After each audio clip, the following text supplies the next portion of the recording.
అమ్మ ఇంతకీ ఎలా ఉంది రాబోయి ఎక్స్పీరియన్స్? బొక్కలాగా ఉంది. అరే ఆడు పెట్టిన రేటింగ్ ఆడిచ్చిన సైజుకి నవ్వాలో ఏడవాలో కూడా అర్థం కావట్లేదు. హలో మామ, చాలా రోజుల తర్వాత బయట డిన్నర్ చేయాలి. సరే దగ్గరలో మంచి రెస్టారెంట్లు ఏమున్నాయని గూగుల్ తల్లిని అడిగితే అది రాబోయి రెస్టారెంట్ చూపించింది. సరే రివ్యూస్ అండ్ రేటింగ్స్ బాగున్నాయి కదా అని చెప్పేసి వెళ్ళిపోయాం మామ. ఆ మెనూ చూసిన తర్వాత అలా అరుద్దాం అనుకున్నాను మామ, కానీ అరిస్తే బాగోదు కదా రెస్టారెంట్లో. సరే అని చెప్పి మటన్ మరక్ సూప్ అయితే ఆర్డర్ ఇచ్చా. అది టేస్ట్ చేసిన తర్వాత జీవితంలో నేను చేసిన పెద్ద తప్పు ఏదైనా ఉందంటే అది ఈ సూప్ ఆర్డర్ ఇవ్వడమే. మళ్ళా సరువుడు విత్ షీర్బల్ అన్నాడు బావా. బుక్క చూడు బావా ఎంత పెద్దగా వద్దు, ఏడబెట్టుకోవాలో కూడా అర్థం కాలే. నిజం చెప్తున్నా మామ, ఏదో రెడీమేడ్ పౌడర్ తీసుకొచ్చి వేడి నీళ్ళల్లో కలిపి అలా ఓ 3 ముక్కలు దాంట్లో 2 బొక్కలేసి ఇచ్చినట్టు ఉండే. మన second item of the day వెల్లుల్లి కారం రొయ్యలు. ఇవైతే మాత్రం చాలా బాగా అనిపించింది.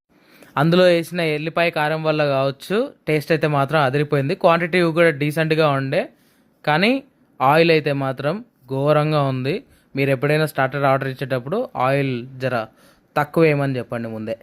మెనూలో సర్వ్డ్ విత్ గార్లిక్ బ్రెడ్ అన్నాడు మామ. ఎండిపోయిన బ్రెడ్ ముక్క మీద ఒక వెల్లుల్లి ముక్కలు చేసి ఇచ్చాడు మామ. అది గార్లిక్ బ్రెడ్ అంట. వెజ్లో కూడా ఏదో ఒక స్టార్టర్ ట్రై చేయాలి కదా అని చెప్పేసి అది పన్నీరు చీకులు అంట పెట్టాం. కానీ ఓకే, అబౌవ్ యావరేజ్ అనే చెప్పొచ్చు. 450 రూపాయలకి వర్తా అంటే కాదనే అంట.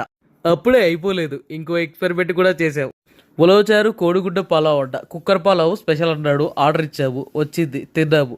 అబ్బుకైతే చాలా బాగా నచ్చింది, కానీ నాకేవో సోసోగా అనిపించింది. ఓవరాల్గా ఒక 3 out of 5 ఇవ్వచ్చు టేస్ట్. అన్నీ ట్రై చేసాం, డెజర్ట్ టైం పాపం చేసిందని చెప్పేసి డెజర్ట్స్ చూస్తే ఇదేదో జున్ను విత్ కాఫీ బ్రూ అని ఉంది. తీరా దాన్ని చూశాక మా మత్తులు మొత్తం పోయాయి. దాన్ని చూశాక మా ఇద్దరు రియాక్షన్.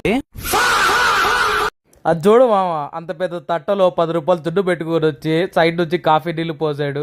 అసలు పుదీనా ఎందుకు వచ్చింది ఆ డెజర్ట్ లో? 250 రూపాయలు తీసుకొని కనీసం ఫుల్ చెర్రీ కూడా వేయలేదు బాబా, అది కూడా సగం కొరికేసాడు.